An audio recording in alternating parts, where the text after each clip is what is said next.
റസൂല് ലോകത്തോടൊരു പ്രഖ്യാപനം നടത്തുകയാണ്. അല്ലയോ ജനങ്ങളെ, വഅറാലകും അലൈകും ഹറാം.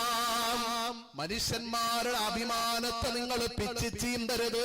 മനുഷ്യന്മാരുടെ അഭിമാനത്തിന് കോട്ടം വരുന്ന പ്രവർത്തനങ്ങൾ നിങ്ങളുടെ ഭാഗത്ത് നിന്ന് ഉണ്ടാകാൻ പാടില്ല.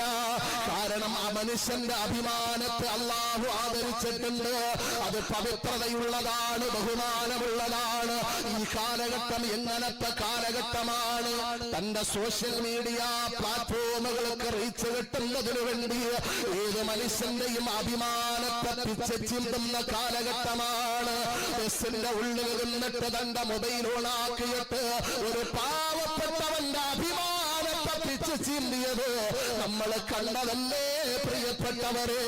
അഭിമാനമുള്ളത് കൊണ്ടാണ് ദീപക്കെന്ന് പറയുന്ന പ്രിയപ്പെട്ട സഹോദരന് അടുത്ത ദിവസം തന്നെ ഈ ലോകത്ത് നിന്ന് മരണപ്പെട്ടു പോയത്, ആത്മഹത്യ ചെയ്തത്. ായ ഞങ്ങൾ ഓരോരുത്തരും ദീപക്കെന്ന് പറയുന്ന സഹോദരനോട് മാപ്പ് ചോദിക്കുന്നു. ആ മാതാവിന്റെ കരച്ചിൽ നമ്മൾ കണ്ടതല്ലേ?